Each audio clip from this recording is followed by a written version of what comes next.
Continuando entonces nuestra clase de ayer, nada más para repasar, estuvimos trabajando con lo que sería estática de partículas.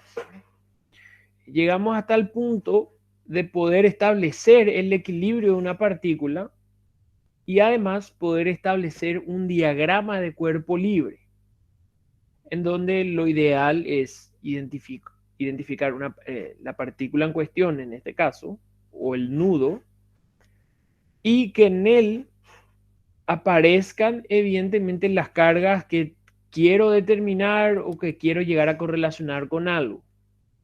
En este caso, decíamos que lo más factible era hacer el equilibrio del nudo en A, puesto que ahí aparecería el peso eventualmente de la carga y la tensión en los cables AC y BC.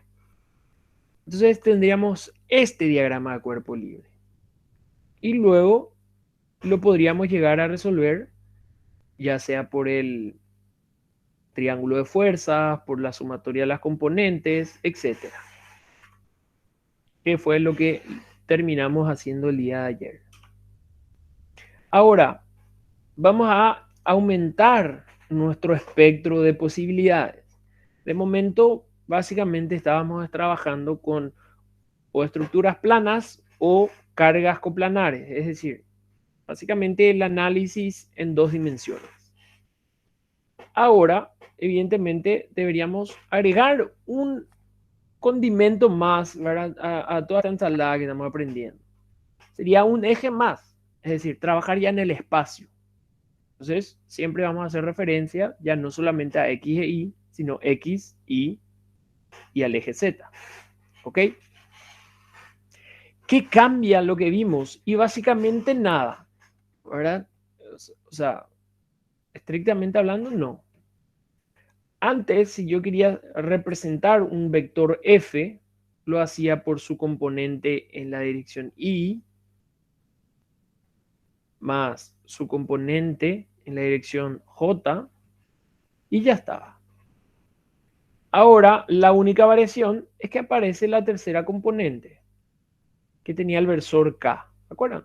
Les había dicho que K era el versor direccional del eje Z. Y bueno, es incluirle a este tercer personaje y ya está.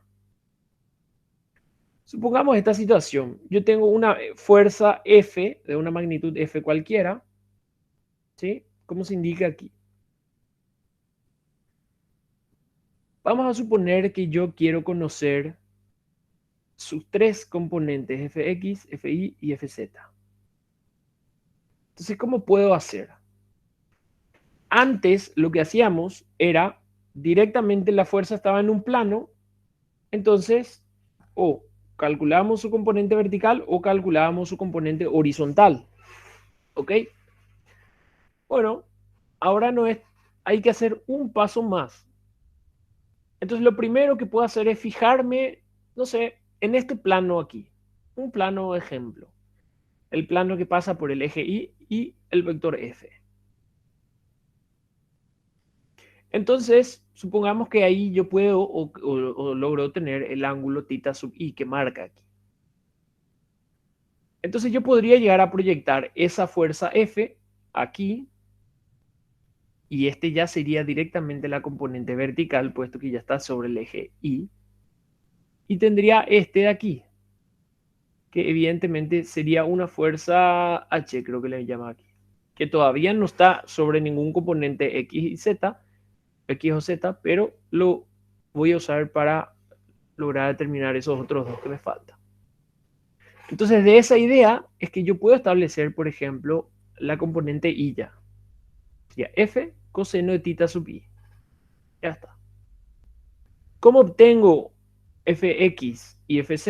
Y bueno, con esta proyección horizontal, que es este personaje que está aquí, yo puedo entonces, con ayuda de este ángulo phi, calcular la proyección sobre el eje X y la proyección sobre el eje Z. ¿Ok? Como si fuese una proyección cualquiera. Y de ahí entonces saldría que fx es fh por coseno de phi. Y fz sería fh por seno de phi. Es decir, si yo tengo una fuerza cualquiera, yo puedo llegar a lograr expresarlo según sus componentes. ¿De qué va a depender? De qué información yo tenga. Si yo tengo este ángulo θ sub i, si tengo este ángulo phi, si tengo otros ángulos. Entonces, si a mí me da de referencia otros ángulos, bueno, esta convención o esta estructuración que está aquí va a cambiar un poquito. Este es el caso particular de conocer f θ sub i y el ángulo phi. ¿Ok? Pero la idea es entender que yo puedo ir proyectando las veces que sea necesario hasta llegar a los ejes que quiero. Ahora, aquí no es casualidad que le llame θ sub i.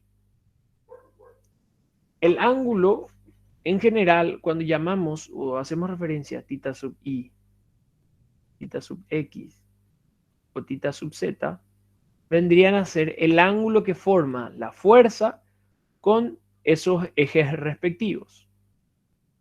Es decir, si a mí me daba este ángulo, lo iba a llamar θ z. O si a mí me daba este ángulo, lo iba a llamar θ sub x. Entonces el procedimiento iba a ser algo análogo a esto. Es decir, la proyección horizontal, o sea, la proyección en x sería f coseno de θ x directamente. Luego iba a tener una proyección vertical que iba a tener que descomponer en los ejes z e y. ¿Ok? A estos ángulos θ x, θ y y θ z se les llaman ángulos directores. No tiene tampoco un secreto detrás, ¿verdad? Son los ángulos que me definen la dirección. Fíjense que cuando agregamos una componente más, la forma de determinar el módulo sigue siendo la misma idea. Es decir, la suma de los cuadrados, la raíz de la suma de los cuadrados de los componentes. ¿Por qué? Vayamos ahora desde aquí abajo. Yo tengo fx, tengo fz. Aquí tengo entonces un triángulo rectángulo. La hipotenusa sería fh. Entonces, fh al cuadrado sería fx al cuadrado más fz al cuadrado. Entonces, una vez que yo tenga este valor de fh, me voy a esta imagen de aquí.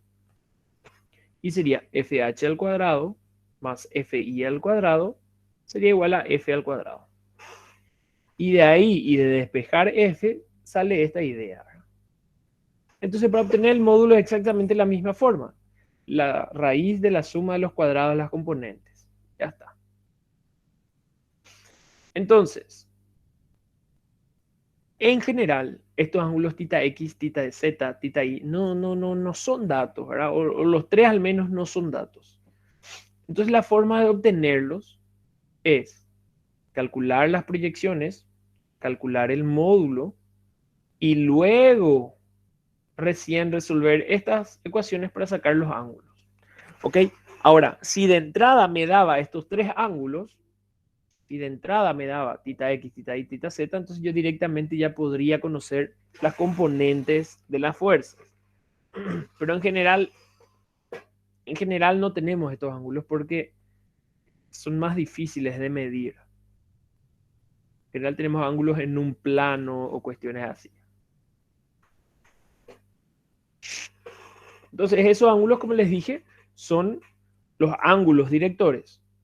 Y los cosenos de dichos ángulos, es decir, coseno de θ x, coseno de θ y, coseno de θ z, vienen a ser los cosenos directores. Fíjense, coseno de θ x sería la componente en fx dividido el módulo de la fuerza. Lo mismo pasa para fi, o sea, para coseno de θ y coseno de θ z.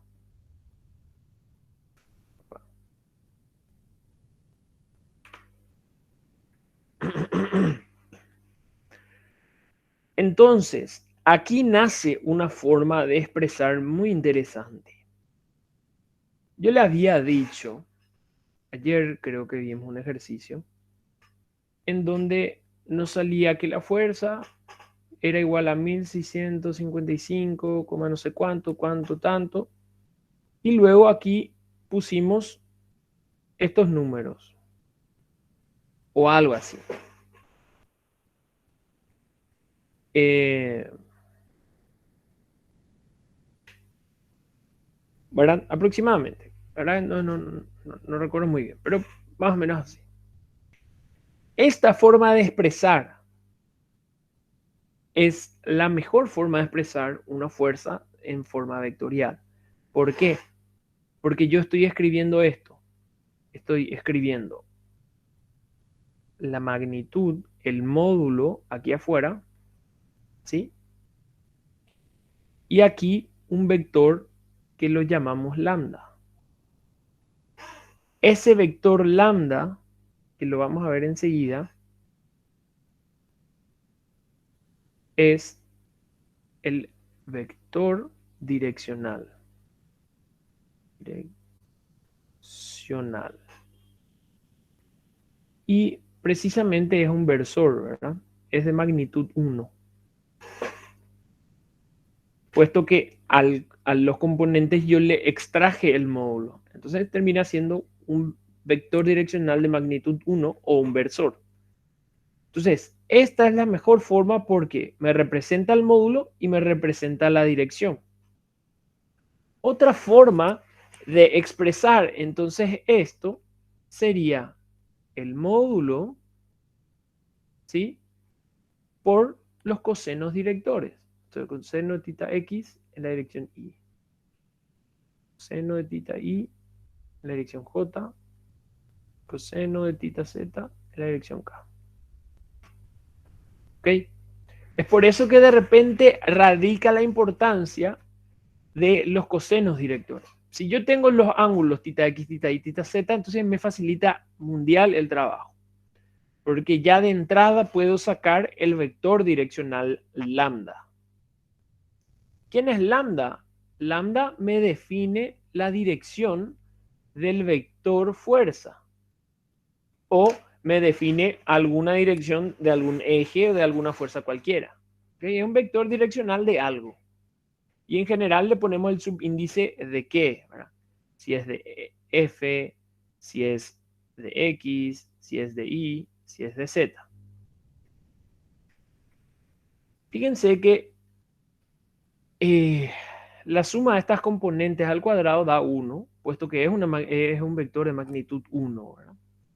Lo mismo debería ocurrir con los cosenos directores. La suma de los cuadrados de los cosenos directores debe dar 1, puesto que este de aquí es un versor, o sea, un vector de magnitud 1. De vuelta, en general, el ángulo tita x, tita y, tita z no es dato. Entonces nosotros tenemos que resolver todo para lograr determinar.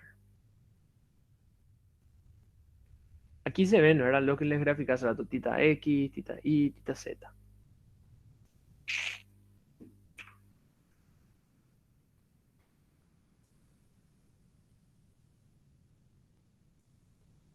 Fíjense, esto que está aquí, ¿qué es? Es el vector fuerza escrito como el producto de su módulo por el versor direccional de F. Esto es un número. Lambda F, ¿quién es? Lambda F está aquí. Es este pequeño vector direccional. Lo único que me da es la dirección y el sentido. Después vale 1. Entonces no modifica realmente el valor de F. Tan solo me da la dirección. ¿Ok? Si F vale 15, yo multiplico por 1, va a terminar siendo 15. Lo único que hace es me distribuye ese 15 en las distintas componentes. ¿Ok? Muy importante lambda, porque lambda nos va a servir para sacar referencias o direcciones de cantidad de vectores, de cantidad de barras, de cables, etc. Siempre vamos a calcular entonces un vector direccional de algo. Ahora, fíjense lo siguiente. ¿Qué pasa en el caso de tener, por ejemplo, una fuerza definida con magnitud, es decir, una fuerza que valga 10? 10 algo, no sé, 10 newton. Pero no me da el punto de aplicación exacto o no me dice la dirección, sino que me da 2 puntos sobre su línea de acción. ¿Se acuerdan? Si yo tenía este vector, su línea de acción era todo esto. Y supongamos que aquí me da 2 puntos cualesquiera. Me da este aquí n y me da este aquí m. Que es lo que se ve aquí en la gráfica de al lado. Entonces, ¿para qué yo debo usar m y n? Yo m y n debo usar para saber la orientación y la dirección de f. Pero ojo, aquí mn tiene una magnitud no necesariamente igual a 1. Aquí la magnitud puede ser 7, puede ser 0,2, puede ser 15. Entonces yo no puedo calcular el vector mn nomás. Mn solamente me debe servir para sacar la dirección de magnitud 1. Entonces al multiplicarlo por f, yo no modifico la fuerza. Solamente ya conozco su dirección. Entonces esa es la idea. Entonces, ¿cómo hago? Si me dice que la fuerza tiene orientación de m a n, es decir, desde m hacia n, entonces lo que yo necesitaría conocer es este vector. Empieza en m y va hacia n. Esto es lo primero. ¿Cómo se determina? Y se determina haciendo la diferencia de esas coordenadas. Otra forma de escribir o n menos o m. Yo suelo ignorar ya el o, el punto de origen, ¿verdad? Porque siempre es 0. Entonces, si es o, ¿verdad? Si es otro punto, no importa. Entonces, mn es la diferencia entre las coordenadas de n y m. Si es mn es n menos m. Si es nm es m menos n. O sea, ¿se entiende, verdad? Entonces, para eso, ¿qué necesito definir?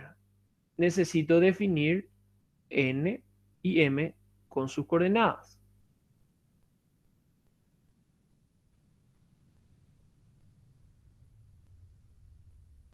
En este caso, n me dice que tiene como coordenadas x2, y2 y z2.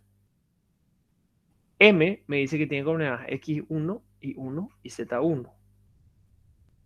Vamos a suponer cualquier número de nosotros, ¿ok? Tan solo para practicar. N podría ser en x8, en y, no sé, 6, y en z podría ser 2. M en x podría ser 2, en y podría ser 3, y en z podría ser 5. Por ejemplo, estoy dando valores, ¿verdad? De forma que tenga esta misma orientación que aparece aquí en la imagen. Lo primero sería calcular mn. ¿Cómo sería?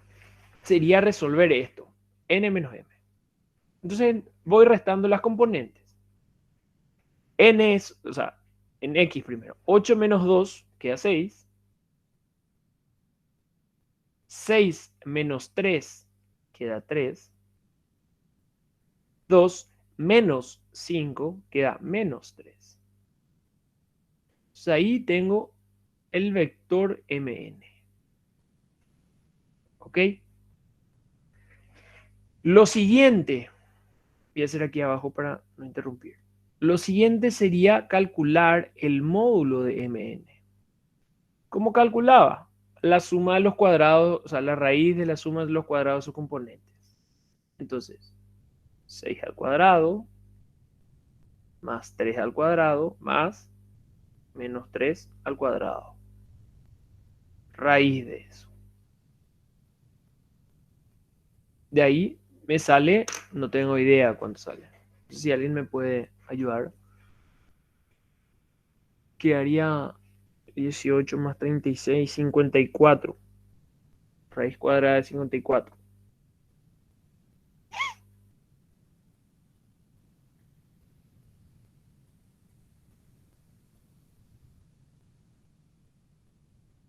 $7,35, profe.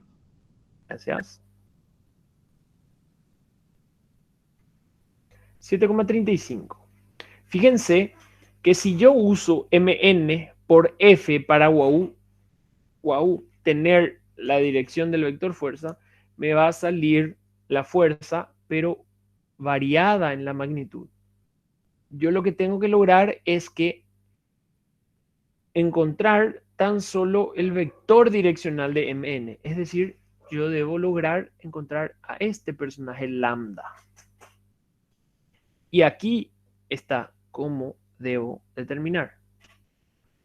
Entonces, para calcular el versor lambda, es decir, el vector direccional de mn de magnitud 1, lo que hago es escribir el vector y dividir a cada componente entre su módulo.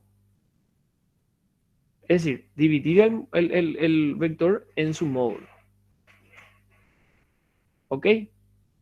Entonces lo que tendría que hacer es agarrar este 6, dividir entre 7,35 y colocar aquí. Con dos decimales está bien. 6 dividido 7,35.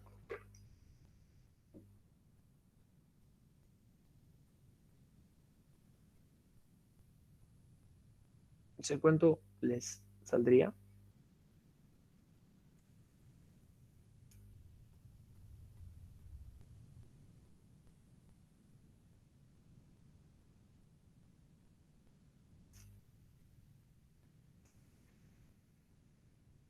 $0,82.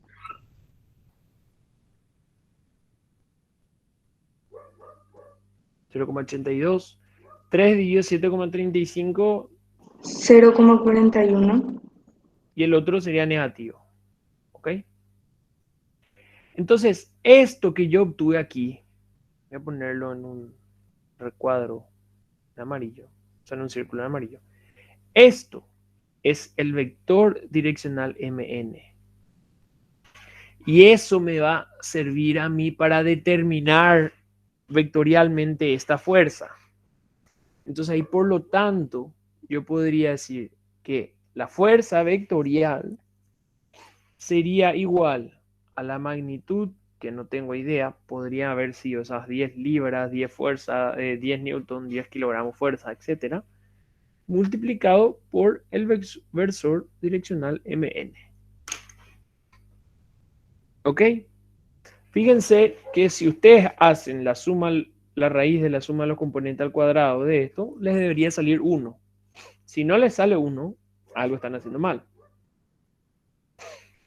Evidentemente, por el tema del redondeo, lo más probable es que les salga 1,01, 1,000 o 0,999 y demás, ¿verdad?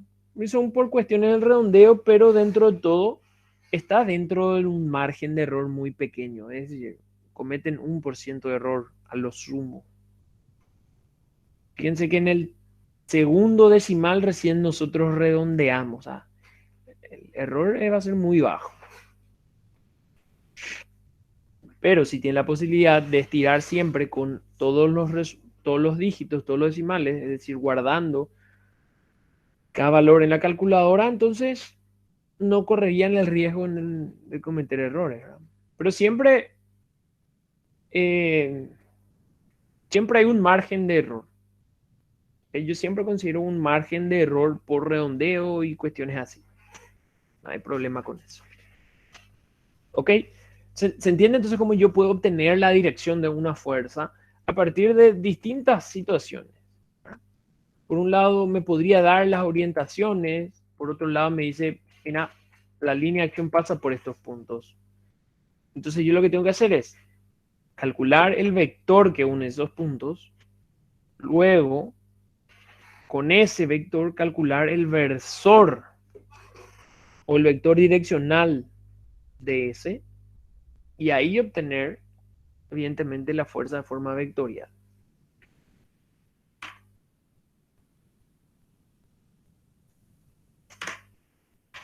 Evidentemente, yo lo puedo combinar con todo lo que vimos, ¿verdad? Fíjense, la fuerza vectorial es la fuerza por el versor direccional.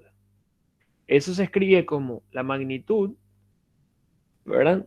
Multiplicado por, evidentemente, nuestro versor. Ya está. Y esto es todo lo que vimos hace rato, coseno director en función de las componentes más del vector direccional.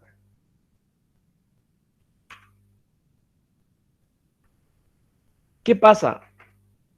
Puede darse el caso que yo tenga una situación en donde necesite calcular la resultante de un sistema de fuerzas, pero ya en el espacio. Todavía hablamos en una partícula, ¿verdad? Entonces, antes hicimos el ejemplo de las dos personas que alzaban una caja y ahora vamos a imaginarnos una situación en 3 dimensiones. ¿Cuál es la resultante o la fuerza equivalente de un sistema de fuerzas? Y bueno, a esa resultante le establecemos como la sumatoria de las fuerzas. Esto no cambia estrictamente hablando. Tampoco esto. La única diferencia es que aparece este nuevo personaje. Es decir, aparecen las componentes en una tercera dirección. Por lo tanto, aparece esta sumatoria. No hay ningún secreto.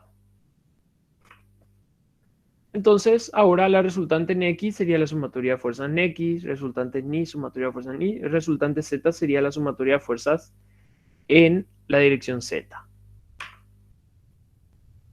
La resultante calculo como la magnitud de la misma forma que veníamos calculando, es decir, la raíz de la suma de los cuadrados de las componentes, y los cosenos directores serían de esta forma. Entonces, nada no cambia básicamente, tan solo que le agrego un eje. Ahora, cuando hablo del equilibrio, recuerden cuando dijimos ayer, el equilibrio de una partícula en 2 dimensiones, tan solo se debería cumplir que la resultante era 0 y eso implicaba que la sumatoria de fuerzas en X sea 0 y que la sumatoria de fuerzas en Y también sea 0. Bueno, ahora cuando hablamos de una partícula en el espacio, entonces la resultante debe ser 0, pero le agregamos una condición más, que la sumatoria de fuerzas en el eje Z sea 0. ¿Cuál es la principal diferencia? Cuando yo trabajaba, en el plano,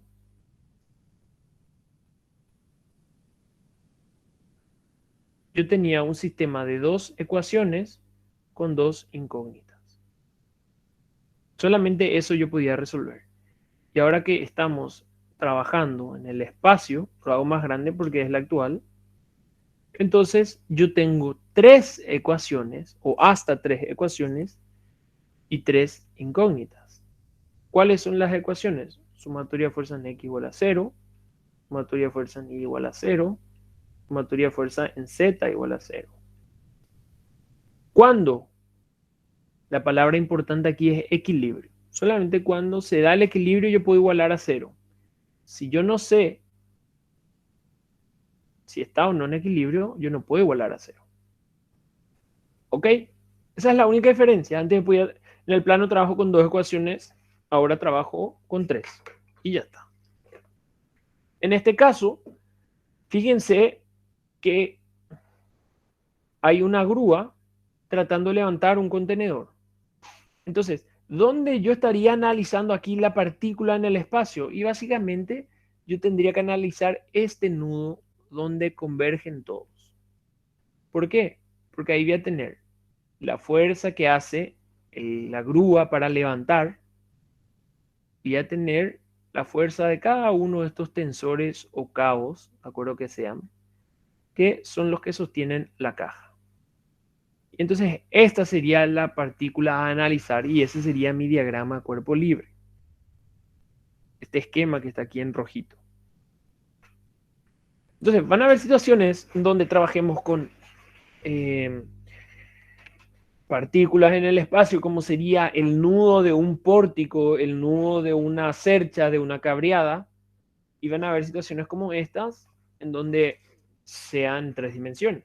Entonces, evidentemente, todos estos los vamos a llegar a analizar en ejercicios, ¿verdad?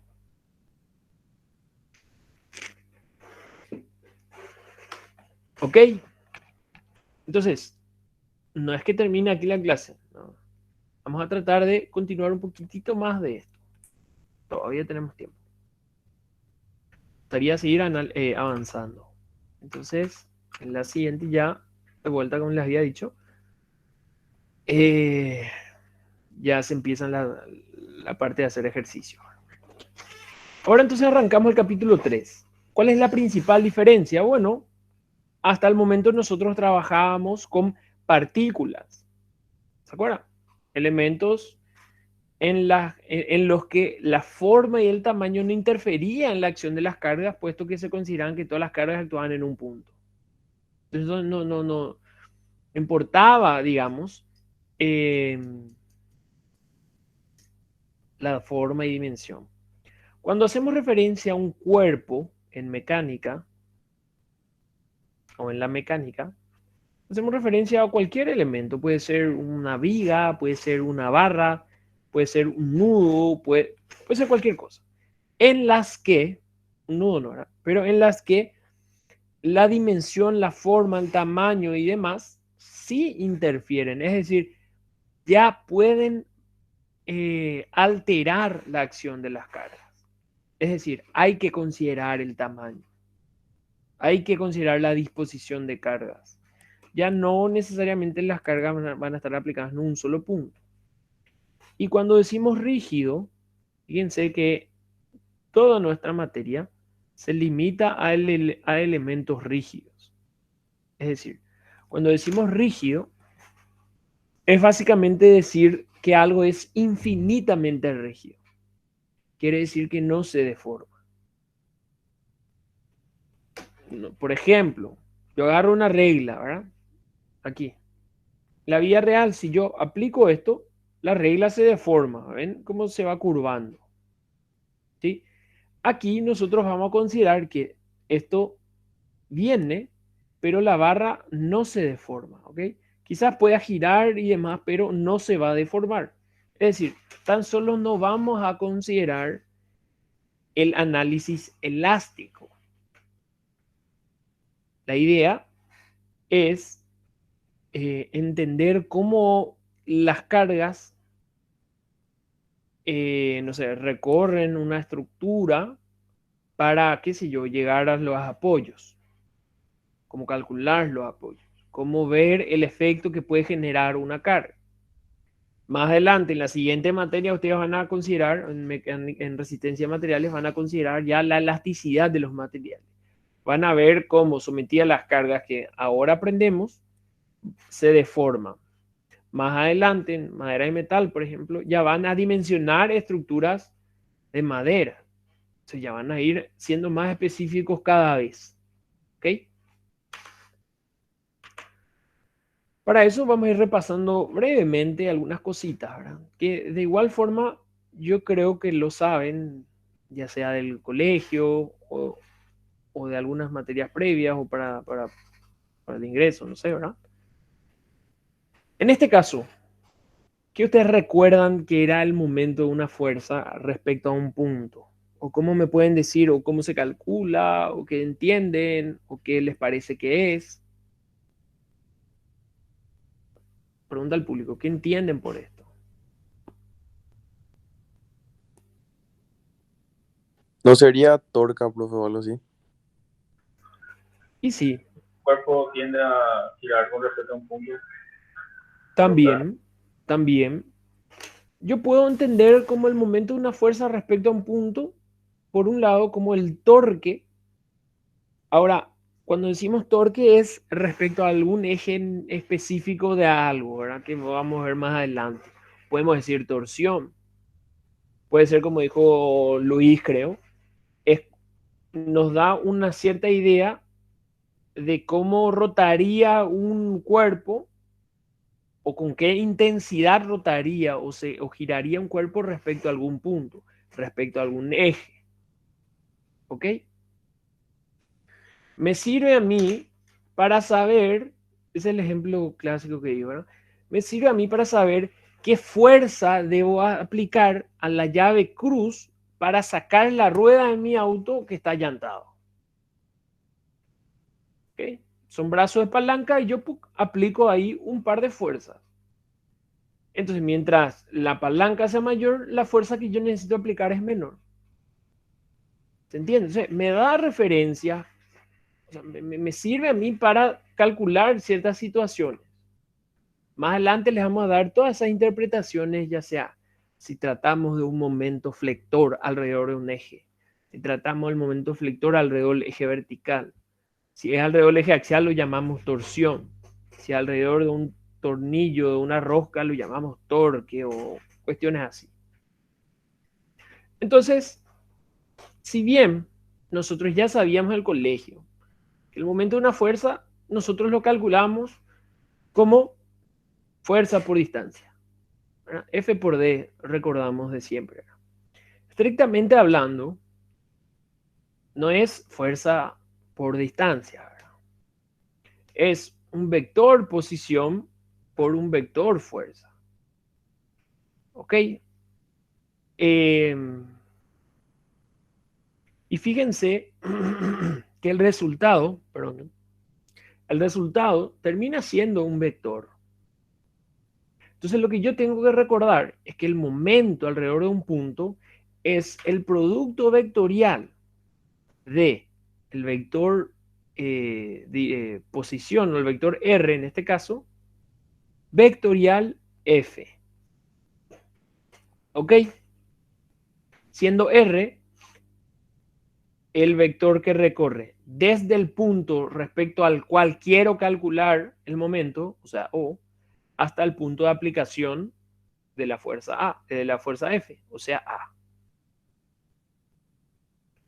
Entonces, es eh, eh, ese brazo de palanca por la fuerza. Nosotros tenemos la costumbre de decir momento de fuerza por distancia. Realmente el orden es invertido estrictamente hablando cuando se hace producto vectorial. Pero fuerza por distancia suena más bien que distancia por fuerza. Esa nomás es la costumbre que tenemos. Ahora, yo puedo calcularlo de forma vectorial. R vectorial F. Ahora, la particularidad del producto vectorial R vectorial F es que yo puedo determinar de una forma un poco más sencilla el módulo del resultado. Y era multiplicando el valor de R, es decir, el módulo, por el módulo de F, por el seno del ángulo que forman entre ellos. ¿Ok? Esta es la forma en la que yo puedo determinar el módulo. 10 kilogramos por centímetro, 10 newton por metro, 15 newton por metro, etcétera, etcétera, etcétera. Aquí obtengo el módulo, aquí el vector. Cosa distinta. Pero, fíjense algo. Aquí es el módulo de R, el módulo de F, por seno del ángulo que forma. Y fíjense que si yo agrupo de esta forma, es decir, si yo agrupo R seno de tita, ¿sí? Fíjense que esto es tita, ¿verdad? El ángulo que forman R y F. R seno de tita, al final de cuentas, me daría este valor aquí. D. ¿Sí? Este valor aquí. ¿Qué pasaría si acá, por ejemplo, estaba ubicado el punto A? Yo iba a tener este valor de R, este valor de tita. R seno de tita iba a terminar siendo de vuelta este valor de D, porque es la proyección vertical. Y al final de cuentas, R seno de tita termina siendo la distancia de O a la línea de acción de la fuerza. ¿Ok? Entonces, indistintamente de dónde esté ubicado el punto A, siempre que esté sobre esta misma línea, el momento va a resultar ser el mismo y en magnitud va a ser igual a F por D. ¿Ok?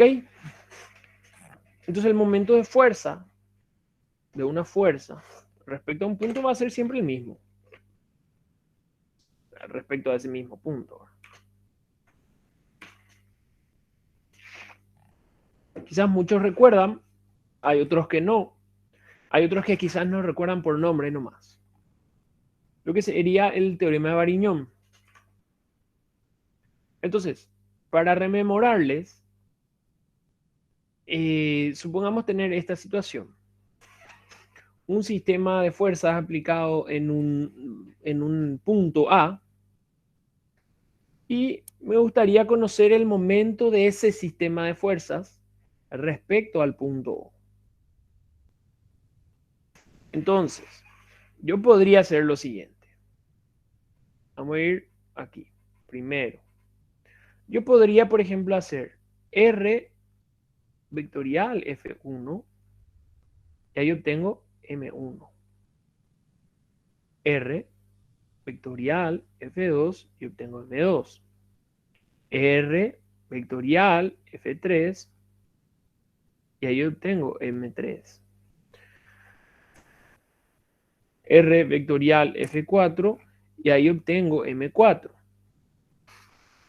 Una vez que calculo todos esos momentos, entonces yo puedo llegar a determinar el momento resultante sin ningún problema. ¿Pero qué hice? R vectorial F1, R vectorial F2, R vectorial F3, R vectorial F4 y sumé el resultado. Pero de repente yo puedo decir, bueno, todos estos puntos F1, F2, F3 están actuando en el mismo, o sea, todas estas fuerzas están actuando en el mismo punto. Y yo ya aprendí a trabajar con lo siguiente. Yo ya aprendí a trabajar con una resultante de un sistema de fuerzas aplicado en un punto. Entonces, ¿por qué no calculo primero R? Diciendo que es la suma de F1 más F2 más F3 más F4. Y de ahí calculo R vectorial resultante, que terminaría siendo el momento resultante. Entonces lo que establece el teorema de Variñón es básicamente esto que hicimos aquí. Dice que el momento, el momento vector, o sea, el momento de fuerzas de una resultante de un sistema de fuerzas respecto a un punto es igual al momento de cada una de esas fuerzas respecto al mismo punto. ¿Sí? Entonces, yo puedo trabajar con la resultante o puedo trabajar con cada uno y sumar. Y fíjense que estos, al fin y al cabo, son los mismos valores. Momento resultante y momento resultante. Ahora, aparentemente, ustedes van a decir, bueno, profe, pero lo que pasa es que hacer esto de aquí a la izquierda es súper tedioso. O sea, ¿quién optaría por hacer de esa forma si es que puedo sumar, que es más fácil sumar y hacer una vez un producto escalar que hacer 4 veces el producto escalar? Y en parte tendría razón. Pero hay situaciones en donde yo preferiría ir por un caso y hay situaciones en donde yo preferiría ir por otro. ¿Cuándo preferiría ir aquí?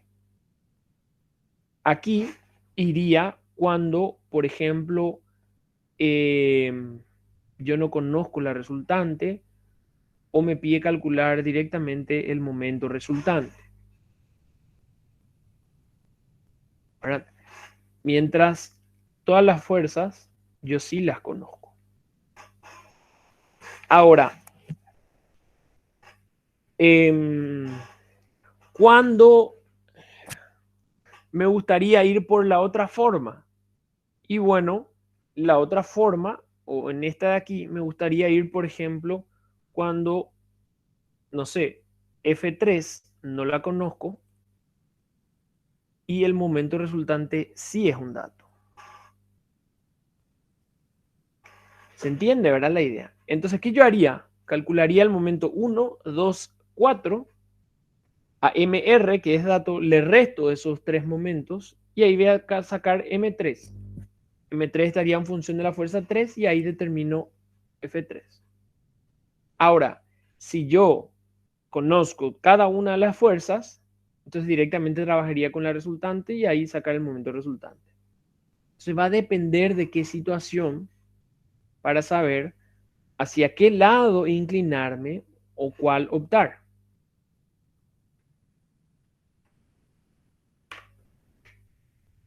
Esto es lo que establece el teorema de Variñón, ¿verdad? Momentos del resultante, de la resultante del sistema de fuerzas es igual al momento, a la sumatoria de los momentos de cada una de las fuerzas del sistema de fuerzas.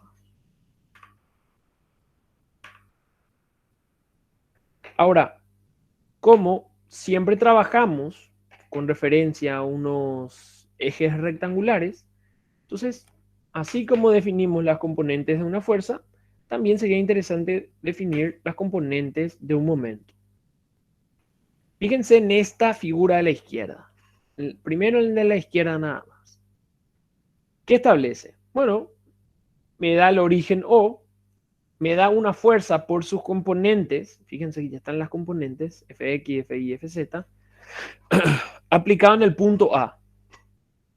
Y el personaje me dice, bueno, sabiendo todo eso, quiero calcular el momento de esa fuerza respecto a O. Bueno, ¿qué es lo primero a establecer? El vector R, R minúscula. El vector, podríamos decir vector posición, ¿verdad? El radio vector, ¿sí? Pero el vector R tendría que cambiar dirección ahí, ¿verdad? Si es con respecto a O. No, siempre parte del punto del cual, o sea, respecto al cual quiero calcular el momento y va al punto de aplicación de la fuerza. Siempre es del punto sobre el cual quiero calcular a la fuerza. Lo que debe estar es conectado así. ¿Ok? Lo otro, si cambiamos de ubicación, sería aquí R y aquí F, por ejemplo. Entonces no habría una continuidad ahí. ¿Ok? Siempre es del punto respecto al cual quiero hacer el momento a la fuerza. Entonces R sería de O hasta A. ¿Cómo teóricamente yo determinaría esto? Sería las coordenadas del punto A menos las coordenadas del punto O. Como O es 0, 0, 0, entonces queda directamente las coordenadas A, que era X, Y Z. De esa forma, entonces tengo el radio vector. El vector fuerza, en este caso ya me da las componentes. Yo pongo Fx, Fy, Fz. Lo siguiente, calcular el momento, el producto vectorial. Aquí me voy a detener un ratito. ¿Cómo calculaba esto? Había una forma, un método bastante sencillo para calcular el producto vectorial de dos vectores. O el momento, si se acuerdan, si alguien me dice. Sí, en forma matricial. Sí. ¿Cómo hacía? Y en la primera fila sería IJK y va cargando el primer vectorial abajo, después me da fuerza S. Y JK, luego que me dijiste, El vector R. Sí. Y por último, la fuerza. Entonces, lo primero que yo tendría que hacer es establecer esta matriz. Nada más voy a repasar por si alguno no recuerda. ¿Qué era? La primera fila serían las direcciones de los distintos ejes de referencia, es decir, vector direccional Y, vector direccional J, vector direccional K. La segunda fila sería el vector posición, el vector R, o el radiovector, como quieran llamarlo, ¿sí? Y la tercera fila serían las componentes de la fuerza. ¿Cómo obtengo el producto? Y bueno, para tener la componente en I del producto vectorial, entonces yo me imaginaba que esa fila desapareciera, la columna también, y calculaba el determinante de esta matriz. Entonces queda I por Fz menos el producto de la otra diagonal, Z por Fi. Esto sería en la dirección I. Lo siguiente, para calcular la componente en J, como la componente en J tiene una posición impar, es decir, es la primera fila, segunda columna, 1 más 2 es 3, cambia de signo. Y la misma idea, me imagino que esa fila y esa columna desaparece y calculo la determinante de la matriz que queda. Queda X por Fz menos Z por Fx. Y esto es J. Y por último, K. Sería eliminar esto y calcular esto. Entonces quería más X por Fi menos Y por Fx en K. Y ahí obtendría yo, evidentemente, las componentes del momento en cada una de las direcciones I, J y K. ¿Ok? Ese era el mecanismo para obtener o para resolver el producto vectorial. Borrando, evidentemente, se armaba esa matriz y resultaba esto. ¿Verdad? Va a depender, evidentemente, de otros, de ciertos valores, si uno es 0 o no, para que esto quede un poco más sencillo. Pero esta es la forma genérica. Ahora, ¿qué pasa en este caso de la derecha? En este caso de la derecha, lo único que varió es que ya el momento no es respecto al punto O. Ahora quiero calcular el momento respecto al punto B. Entonces, ¿qué es lo único que cambia? Y lo único que cambia sería el radio vector. El radio vector ya no es A menos O. Aquí, llamar R' es A menos B. Y luego queda exactamente lo mismo. Entonces, lo único que cambiaría sería este valor. ¿Ok? El delta R. Y procedería a hacer exactamente el mismo procedimiento. No hay secretos aquí. Sí, dato A. Así como vimos el producto vectorial, de repente podemos querer conocer el producto escalar. Y por alguna cuestión de la vida, el producto escalar realmente nos va a ser de utilidad. Entonces yo, por ejemplo, tengo el producto P y Q, o sea, los vectores P y Q, y conozco el ángulo entre ellos. Cuando yo quiero hacer el producto escalar entre P y Q, yo puedo lograr determinar el resultado de ese producto de la siguiente forma. El módulo de P por el módulo de Q por coseno del ángulo que forma. Ahora, ¿qué particularidad yo sabía que se daba cuando esos ejes son perpendiculares, esos vectores son perpendiculares? ¿Qué pasaba? Forman 90 grados. ¿Sí? Producto escalar a cero. El producto escalar a cero. Y cuando son paralelos, o sea, cuando θ es cero,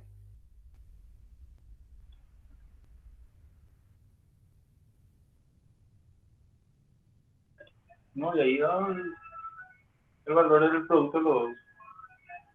da P por Q, ¿verdad? Sí. Entonces, ¿qué nosotros podíamos recordar de eso? Bueno, el producto escalar es cero cuando los vectores son perpendiculares y el producto de escalar es máximo cuando son paralelos.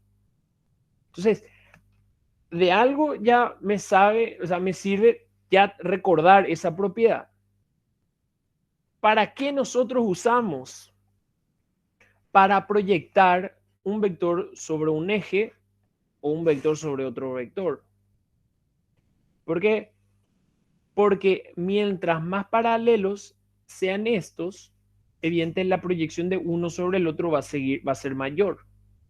Ahora, mientras más perpendiculares sean, la proyección va a ir disminuyendo. ¿Ok? Esa es la interpretación que nosotros le damos aquí.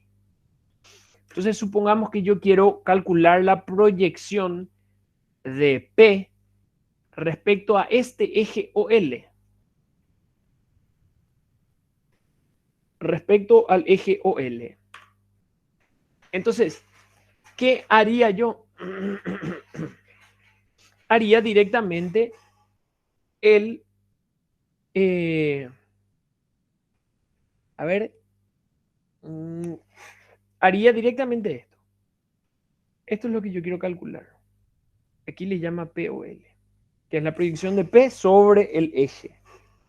¿Ok?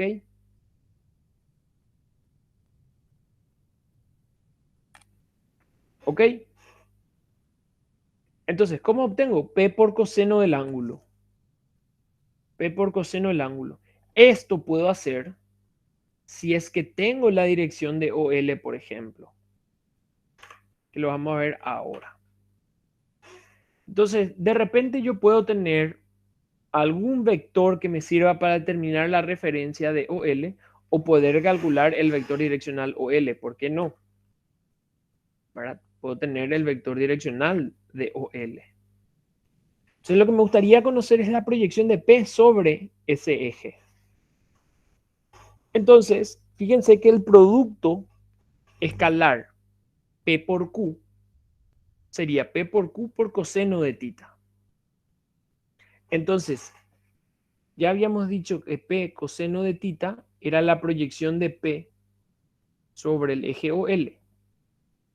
Entonces aquí queda POL, la proyección, por la magnitud de Q. Entonces lo que yo debería hacer es dividirla entre Q para tener directamente la proyección y nada más. Entonces, eventualmente a eso, a este producto escalar, lo debo dividir entre Q para tener POL.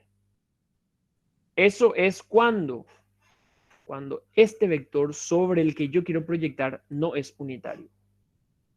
Si es unitario, ya no hay drama. Si es unitario, entonces sería directamente el producto escalar así. El resultado ya sería esto, porque sería esto por 1. Sin embargo, si yo tengo un vector cualquiera y quiero la proyección de P sobre Q, sería entonces POL en este caso por Q. Pero esto no es la proyección. Solamente esta parte es la proyección. Entonces a todo esto le debo dividir entre Q. Por eso queda esta expresión. Entonces, supongamos ahora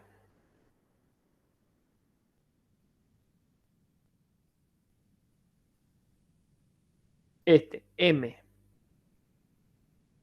Y yo quiero calcular P o M. Perdón. Supongamos que yo quiero calcular Q o M. ¿Cómo harían ustedes? La proyección de Q sobre el eje OM.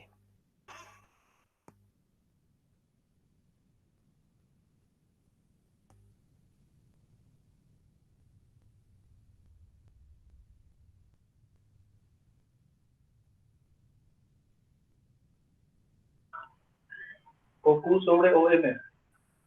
De Q sobre OM. Sí. y sería o Q o esa escalarmente OM sobre el módulo de OM. El compañero dice esto. Q, en este caso, él hace el vector OM, por ejemplo, dividido el módulo OM. Y está súper bien. Otro me podía hacer, bueno, vamos a usar P. Entonces él me hubiese dicho P, o sea, Q escalar P dividido el módulo de P. Iba a ser lo mismo. Otro me hubiese dicho esto, Q por el vector direccional de OM, escalar. Y a cualquiera de estas tres alternativas iba a ser correcta porque todos iban a arrojar el mismo valor. Entonces, se entiende, ¿verdad?, cómo consigo la proyección. Es el producto escalar de ambos dividido sobre el módulo sobre el que quiero proyectar. Entonces, si yo quiero proyectar Q sobre OM, es el producto escalar QOM dividido la magnitud de OM. Si quiero proyectar Q sobre P, entonces producto escalar Q por P dividido la magnitud de P. Y así sucesivamente. ¿Ok?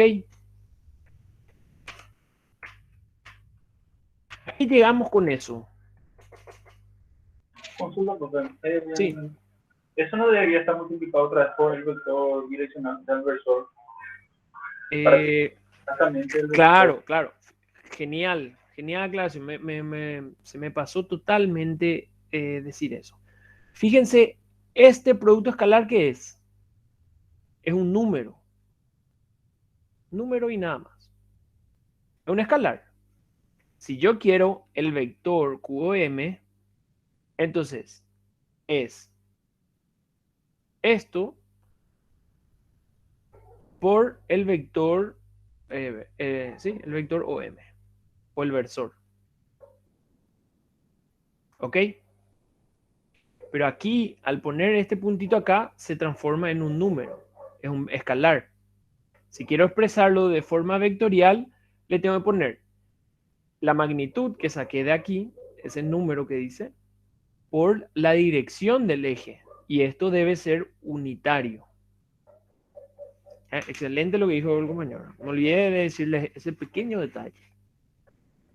Este resultado es un número, es un escalar. Entonces, si yo quiero volver a expresarlo de forma vectorial, debo darle la dirección.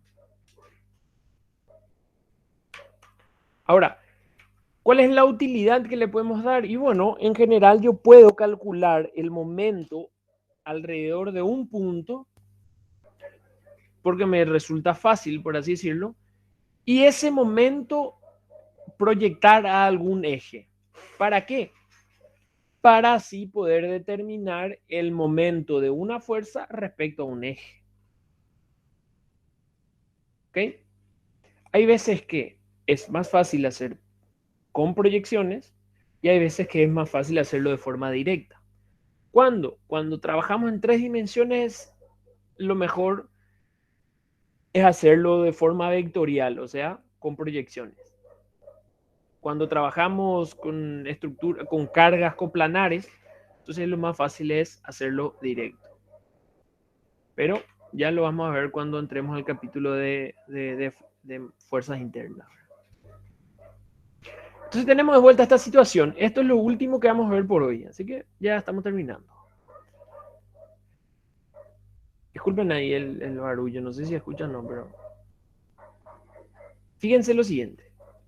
Tengo una fuerza aplicada en el punto A y lo primero que yo quiero calcular es el momento respecto a O. Eso es fácil. Hacíamos el radio vector hasta A, la fuerza, R vectorial F, sacábamos MO. Eso es fácil. Ahora, el personaje en cuestión me dice, no, yo no quiero MO, yo quiero la proyección del momento de F respecto al eje OL. Es decir, el momento de la fuerza respecto al eje OL. Entonces, ¿qué hago? Bueno, si yo hubiese querido hubiese querido, a ver cómo les digo, hubiese querido el momento F respecto al eje OL, entonces yo iba a necesitar la distancia de F del punto de aplicación a la recta OL. Cuestión que en 3D es muy difícil establecerlo, ¿verdad? No es tan sencillo. O quizás es un poco fácil, pero me lleva mucho tiempo. Entonces ahí sale la utilidad. Calculo el momento respecto al origen o respecto a uno de los puntos de la recta y luego genero esa proyección para tener el vector M o L. Entonces, ¿cómo hago? MO lo sabemos. MO, voy a poner aquí por si no se acuerdan, es R vectorial F. Perdón, ahí. MOL, entonces, ¿cómo sería? Y sería el producto escalar entre MO y la dirección de OL. Entonces un producto mixto termina siendo. Es el escalar de el producto vectorial. Primero resuelvo el producto vectorial y luego el producto escalar. ¿Ok? Da igual si la... ¿Ok? Para eso es que me sirve la proyección. Esta es una de las utilidades de la proyección de un vector sobre otro vector, de un vector sobre una fuerza, etc. ¿Ese vector lambda es un inversor o...? Sí. Por sobre todo acá lo más importante es que tenemos que recordar que este es el versor, en este caso lambda, lo podríamos aclarar poniendo así, ¿verdad? Que es el vector direccional del eje OL. Entonces, en general, siempre que hablemos de lambda como vector, en general ese sería el vector direccional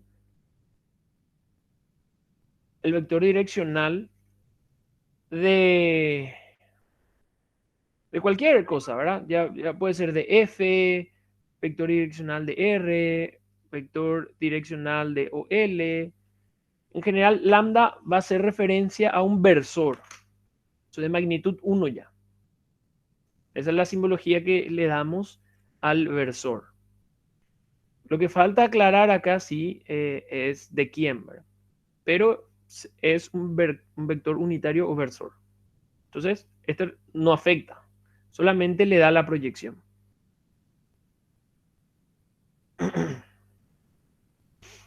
¿Ok? No sé si les queda claro.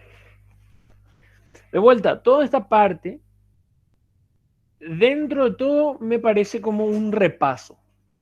¿Verdad? Una especie de repaso de los conceptos que ustedes ya manejan, ya sea por trabajar con vectores en otras materias, por trabajar justamente ya con momentos de fuerza en, no sé, en alguna de las físicas, en el colegio, etcétera. Pero lo teníamos que haber desarrollado nada más. Ahora, a partir de aquí sí las clases ya van a ser un poco más dinámicas y entretenidas porque como que avanzamos ya bastante en teoría, ya podemos ir mostrando ejemplos, mostrando resoluciones y demás, ¿verdad? Que justamente esa era la idea de liquidar hoy, al menos hasta aquí. No sé si es que hay alguna consulta. En el caso que no haya consultas, entonces quedarían ya libres de mi parte por esta semana, ¿verdad? Nos encontramos el miércoles. Genial, profe. Dale. Muchas gracias por la Profe, atención. una consulta. Sí, Ya, decime. profe. ¿Las clases donde vos estás subiendo? Porque no encontré. No. Yo subo, recién voy a subir estas dos clases hoy a la noche. Ah, perfecto. No hay problema. Pero